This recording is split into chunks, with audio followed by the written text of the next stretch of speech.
ETF index mutual funds నేర్చుకుని stock మార్కెట్లో రాణించాలనుకుంటున్నారా? వెంటనే ఈ నెంబర్కి కాల్ చేయండి.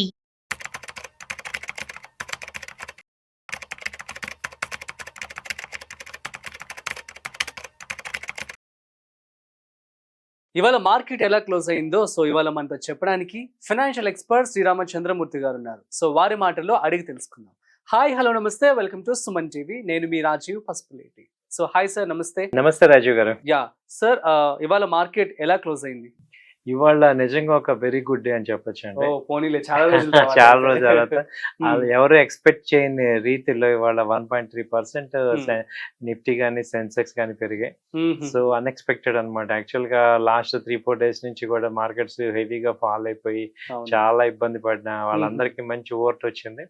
సో ఇప్పుడు నిఫ్టీ వచ్చి 300 points ఒక రోజు పెరగటం గ్రేట్.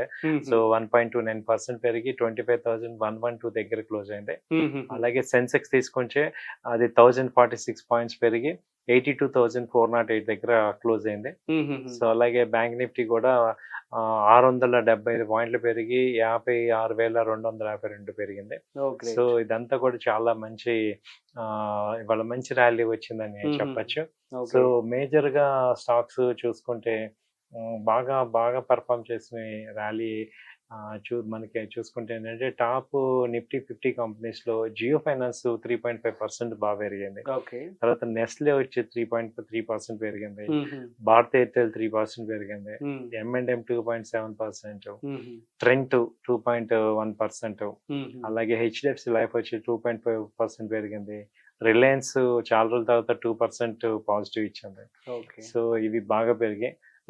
అలాగే పవర్ గ్రిడ్, శ్రీరామ్ ఫైనాన్స్ 1.7% అలా వచ్చింది. సో ఆల్మోస్ట్ నిఫ్టీలో 50 stocks లో ఓన్లీ 6 stocks వాళ్ళ మైనస్ లో ఉన్నాయి. మిగతా 44 stocks మంచి పర్ఫార్మెన్స్ చేసాయి. సో వర్స్ట్ పర్ఫార్మర్ ఇవాళ ఏంటంటే హీరో మోటార్స్ 1.75% అది ఫాల్ అయింది. అలాగే దాంతో ఆటో సెక్టర్ బజాజ్ ఆటో కూడా 1.69% డౌన్ అయింది. తర్వాత పెద్ద డౌన్ ఏంటంటే ఓఎన్జీసీ 0.3% డౌన్ కాబట్టి పెద్ద ఇది కాదు. సో ఆల్మోస్ట్ అన్ని సెక్టర్స్ బాగా పెరిగినాయి. సో ఇది ఏంటంటే ఒక రకంగా పెద్ద బూస్టింగ్ మార్కెట్, ఇండియన్ మార్కెట్. ఎందుకంటే వరల్డ్ ఎఫెక్ట్, ఈ యుద్ధం ఎఫెక్ట్ ఇండియా మీద పెద్దగా లేదు. అంటే ఇండియన్ ఇన్వెస్టర్స్ కానీ ఇండియా మీద ఇన్వెస్ట్ చేసే వాళ్ళందరూ కూడా ఇది పెద్ద పట్టించుకోవట్లేదు అనేది మనకు అర్థమవుతుంది. సో రానున్న రోజుల్లో ఏంటంటే ఇన్వెస్టర్స్ అందరికి కూడా ఒక కాన్ఫిడెంట్ గా ఉండొచ్చు, పాజిటివ్ గానే ఉంటుంది. నెక్స్ట్ వీక్ కూడా బాగానే ఉంటుంది అని చెప్పచ్చు. అంటే మీరు అబ్జర్వ్ చేస్తే ఏమవుతుందంటే 1 week లో ఫాల్ అయింది, 5 రోజుల్లో ఫాల్ అయింది, ఒక్క రోజులో వచ్చేసింది. అవును, కాబట్టి అంత స్ట్రెంగ్త్ ఉంటే కానీ రాదు.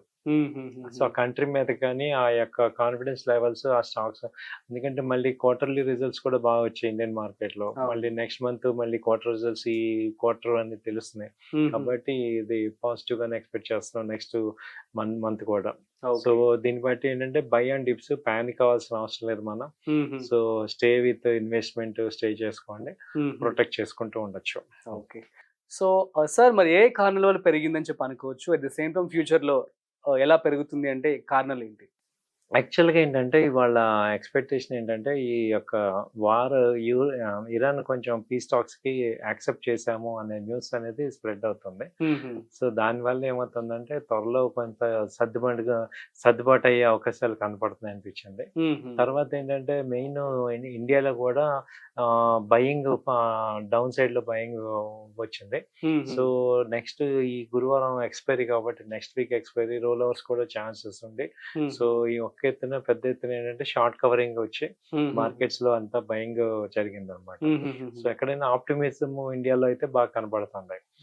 సో సెలెక్టివ్ సెక్టర్స్ అన్ని కాకుండా మొత్తం ఆల్ సెక్టర్స్ పెరగడం అనేది మంచి ర్యాలీ వచ్చింది. ఎందుకంటే ఐటీ పెరిగింది, బ్యాంకింగ్, రియాలిటీ, తర్వాత ఈ సిమెంట్ స్టాక్స్, తర్వాత ఆటోమొబైల్ స్టాక్స్, ఇవన్నీ కూడా బాగా పెరగటం అనేది ఏంటంటే ఆల్ రౌండ్ బయింగ్ అనేది కనపడుతుంది మార్కెట్ లో. ఇది ఇంకా మొమెంటం కంటిన్యూ అయ్యే ఛాన్సెస్ కనపడుతున్నాయి. అలాగే గోల్డ్ రేట్లు తగ్గటం. సో క్రూడ్ ఆయిల్ కూడా లాస్ట్ టైం నిన్న 77 barrels ఉంటే ఇవాళ 74 barrels వచ్చింది. సో ఒక 3 barrels తగ్గటం అనేది కూడా ఒక పాజిటివ్ ఫ్యాక్టర్ గా మార్కెట్ తీసుకుంది.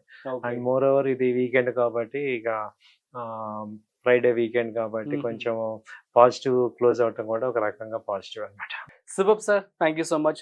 సో గైస్, ఇది ఇవాల్టి మార్కెట్ అప్డేట్స్. సో మరొక ఇంటర్వ్యూతో మళ్ళీ కలుద్దాం. అంతవరకు చూస్తూనే ఉండండి సుమన్ టీవీ.